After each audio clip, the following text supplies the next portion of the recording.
The following is a presentation of the Championship Racing Network. Crossed Flags, a racing podcast.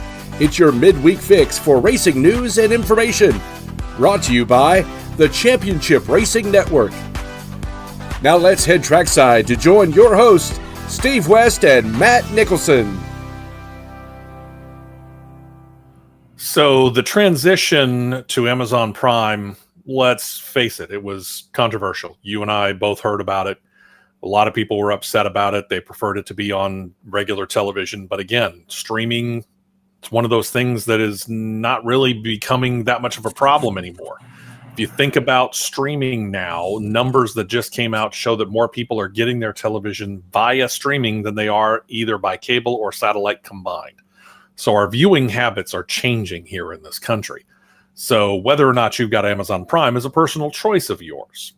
If you chose not to get it, that's on you. For example, I don't have a subscription to Fox. I had no way of watching the first 14 races of the year. I had to rely on Matt to keep me updated on it. So it was a personal choice. It's nothing wrong, nothing right about it. It's just a personal choice. Year one of Amazon Prime. Overall, what did you think? Is this an experiment that needs to go away? Or, Matt, do you believe that this is something that is not only going to stick around for a long time, but you'll probably see a bit more of a transition to Amazon Prime or a Netflix or something like that over the course of time? I don't think it needs to go away. I think it needs to expand. Okay. Because they apparently was listening and watching and seeing what a lot of the fuss and the gripe was from the production level that Fox was putting out. Mm-hmm. And they took it and listened, and the parts that were getting complained about, I'm going to go the third letter of the alphabet. I'm not going to use the second letter. I'm going to say the third letter, which is complained. Okay. They took that and they expanded on that exponentially, in my opinion. Agreed. Because pre-race stuff was tenfold better than Fox's production. Post-race was 100 times better than Fox's production. So essentially, in my opinion, they've set the bar now for what TNT and NBC should do for the remainder part of the year. I agree. Where Fox might have been, say, right here, Amazon Prime brought it up to here, if not I'm even going to say higher. they were 2 steps higher. Yeah. I mean, they were significantly higher. And I think, and this is going to be an across the board. I don't care what broadcast TV partner you're talking about. Right. The post-race show by itself made this the spectacle worth watching. You got a full post-race show. The one that came after just this past weekend at Pocono was a full hour long, where they had Chase Briscoe come up. They had all the guys who were calling the race from up in the booth or down on pit road. Obviously, they made a big deal over this being their last race. But you got a full hour. You got a full show each and every one of those 5 races. A lot of people will turn to kind of what you're looking at on the screen right now. You got that double box where I'm in one and Matt's in another. Well, that was what we got for every single break. You're not going to get that on NBC. You're not going to get that on TNT. You're not going to get that on Fox. And the main reason why is because they can do it for the network breaks. But when they send it to the local station, or in the case of TNT, they have to send it to the cable company because they have commercial breaks. You can't go full box. It just doesn't work that way. So you're going to miss some action. But that was one of the big problems that they had when it came to Fox, too. So you're going to see a larger number of commercial breaks. You're going to see ones where you're not going to get that 2-box action. This is stuff that Amazon Prime can do that no broadcast TV partner can do. And the other thing that we showed, and we talked about this on the big show last Saturday, by the way, mentioned it real quick, viewership numbers. Viewership numbers for Amazon Prime on streaming only were every single bit the match for a Fox Sports 1, what we'll probably find out of TNT, or USA, all the cable channels. Amazon Prime was matching them. I'm going to say that they, but when it's all said and done, they will exceed USA. And you're probably right. They may exceed TNT, truth be told. But it's possible. Yeah. But I did find out, by the way, if you're looking for TNT on streaming, Hulu apparently carries it. Who knew? It's good to know for me. Yeah, it's overall grade that I give them. There were little things, just little tiny things here and there that held it back, but it's a solid A, very solid A. Yeah, I mean, I'm not going to give them a perfect score, but dang, they came about as close as anyone could have possibly expected for them. They really put a lot of thought into it, put a lot of effort into it. Think about just the last number of laps there, that long green flag run where Denny Hamlin's trying to catch up to Chase Briscoe. Chase Briscoe's being told he needs to save gas. These guys come up with a fuel burn rate. Who ever thought about trying to come up with that? That was something that was just so perfect, especially for that moment. Where that comes from is because everybody, if you're at a racetrack and you're within the, how do I word this? You're within the contingent of staff that puts that race on, whether it be from television. You and I have seen this in PA booths, all the way down to the level of the teams, officials in between. That is a sheer product of everybody there having some form of access to SMT data. Sure. That SMT data will let you come up with that. And whoever came up with that to be able to have that on that graphic to show it and add that other element into it. Kudos. And when you've gotten somebody that is, even though sometimes he talks a little too much, when you got somebody that's a crew chief that like Steve Letarte that knows how to break that down and how that goes, it just adds to the overall broadcast. And I agree. Picks it up. I agree wholeheartedly. A lot of the crew that were on the Amazon Prime telecast you're going to see on the TNT run. Jeff Burton is going to be doing what they call a what is it? I forget what their term for it is. Reynolds and Burton is going to have like the Manning cast setup. Yeah, they're going to do a two-person setup. They're going to be from a studio pretty much the whole time. And that'll be on True TV. But, you know, Danielle Trotta moves from pre-race and post-race show to covering pit road, for example.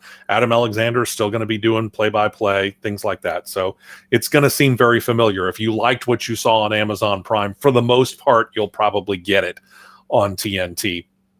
Just a couple of people shifting roles from here to there.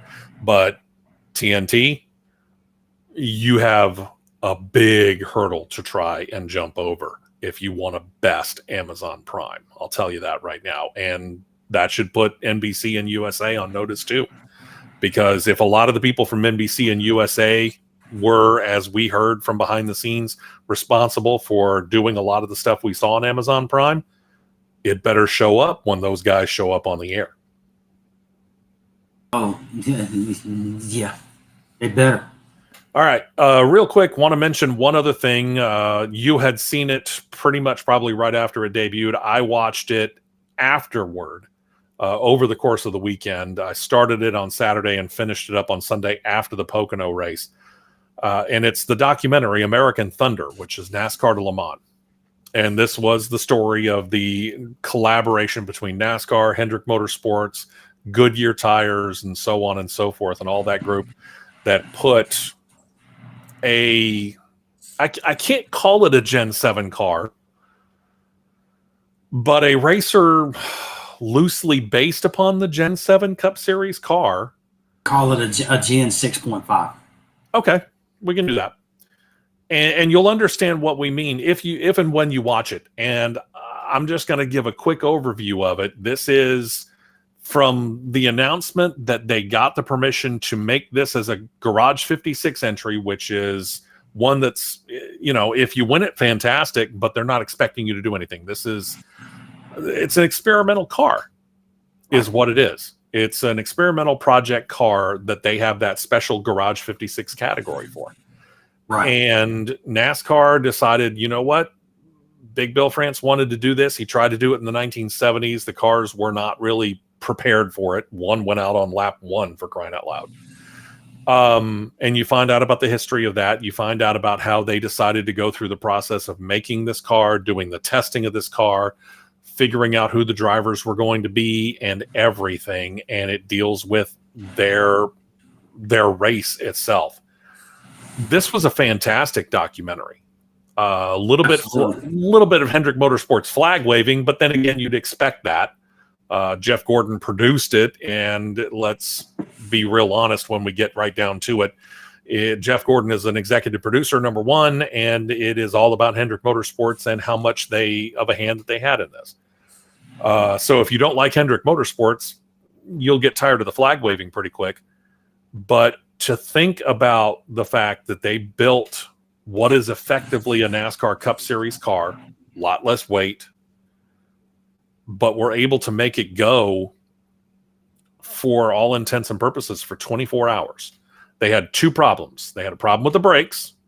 Not really all that surprised. 24 hours of doing speeds like that, yeah, you would almost expect to have a problem with your brakes. And they had a problem with the transmission.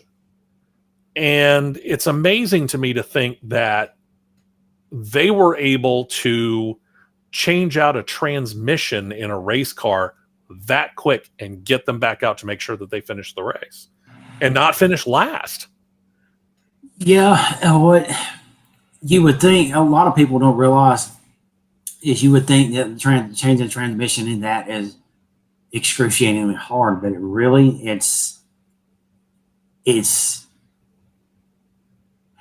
1, 2, 3, 4, 5 bolts. Put it on the bell housing. Mm-hmm. You got your drive shaft. You got to drop the drive shaft. Yep. You got to unhook it from the cross member, and then whatever fluid lines that go into it. So maybe at most 10 to 12 bolts. Yeah. And that's overall, zip it out and zip it out. Yeah. I mean, overall, to do all those things that you had to do and make sure that everything lined up perfectly, it took them, 30 minutes tops? Yeah, because the clutches were probably pre-bled in that transmission, where when you hook that line up, you're there. Yeah. Very, very impressive. If you haven't already watched it, I recommend it highly. If I'm going to do an old Entertainment Roundtable way of looking at it, this is a solid 8 out of 10. I would suggest go seek it out. It is, again, on Prime.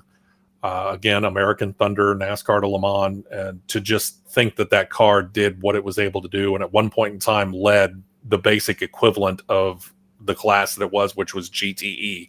And it apparently had a really good lead at the point where the transmission went out. Very impressive. Go check it out. Certainly worth a watch. Agree, disagree on the rating? I agree with the rating. I actually would go 9 out of 10. There you go. So we both highly recommend it. Coming up this weekend, I'll have another review, Entertainment Roundtable style, because we're recording this on Tuesday, the 24th. Tomorrow night, the 25th, I was able to snag tickets to an early showing of the movie F1. So I'll have a review for that coming up this Saturday. So looking forward. You can force me to take another trip to Birmingham. By all means, come on. All righty. Let me know. A 7:00 start tomorrow night.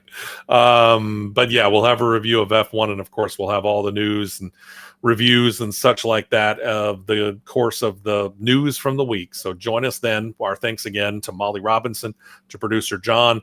My thanks to my partner right there, Matt Nicholson. I'm Steve West. Again, we thank you very much for the comments. We thank you very much for the likes, and we will talk to you Saturday on the big show on CRN Live on YouTube. Until then, have a fantastic and try to stay cool kind of week. Absolutely.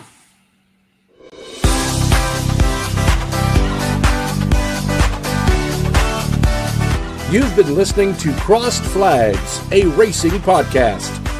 For more content like this, subscribe to CRN Live on YouTube, and you'll be set to catch the 2-hour live show every Saturday morning at 9 Eastern, 8 Central.